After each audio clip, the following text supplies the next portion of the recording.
All governments are immoral and criminal institutions because they force everyone, under threat of violence, to pay mandatory taxes for life.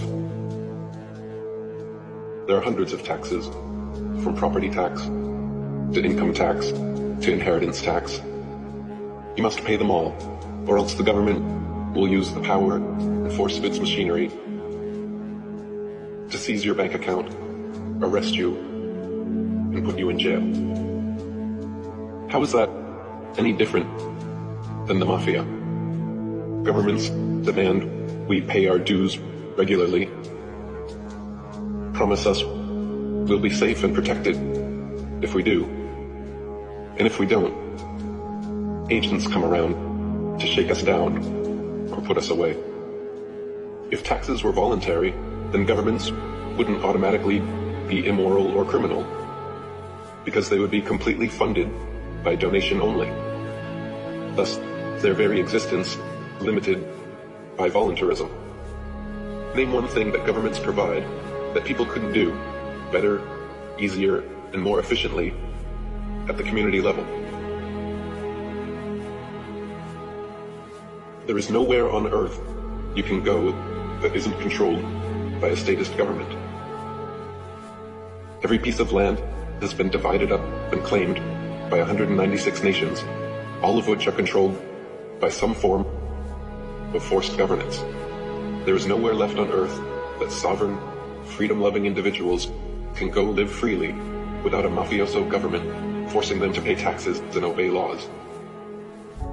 All current forms of government initiate and mandate violence and slavery upon their populations.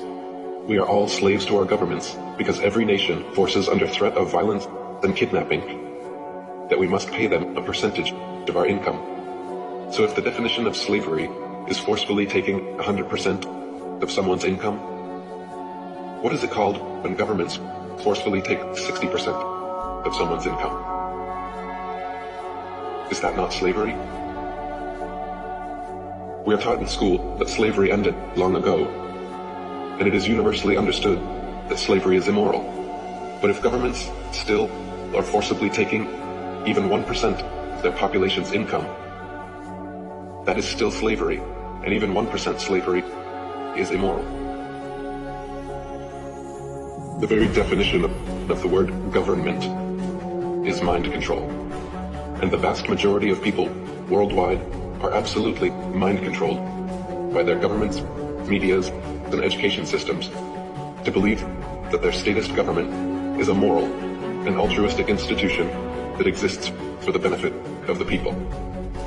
The reality is, of course, the opposite. The reality is that all nations are like open-air slave plantations, allowing their servant populations to choose their occupation, giving the illusion of freedom, then swooping in on payday to steal the fruits of your labor. This is why all governments are criminal and immoral, and why the only system of just governance is anarchism or voluntarism. There is no political solution to the problem of government. Voting for a new ceremonial figurehead every 4 years has never, will never, and could never create any significant, lasting positive change, because governments cannot be improved or made moral from within. None of them respect the right of the individual to opt out of being governed. All governments around the world initiate the use of violence in the form of police and coercion in the form of taxes, and this is absolutely immoral and unacceptable. Consensual sex is moral because it is voluntary, whereas rape is immoral because it's forced. Similarly, things like charity donations and the free market are moral because they are voluntary, whereas theft and taxation are immoral because they are forced. The root problem festering within all governments around the world is not the rife internal corruption or criminality. Those are merely symptoms and side effects of statism. The paramount problem with government is that its mandates are mandatory. Its compulsions are compulsory. For governments to be moral institutions, all taxes and interactions must be made voluntary. If governments are honestly in existence for our benefit, then they must be voluntary and never initiate the use of violence against their populations.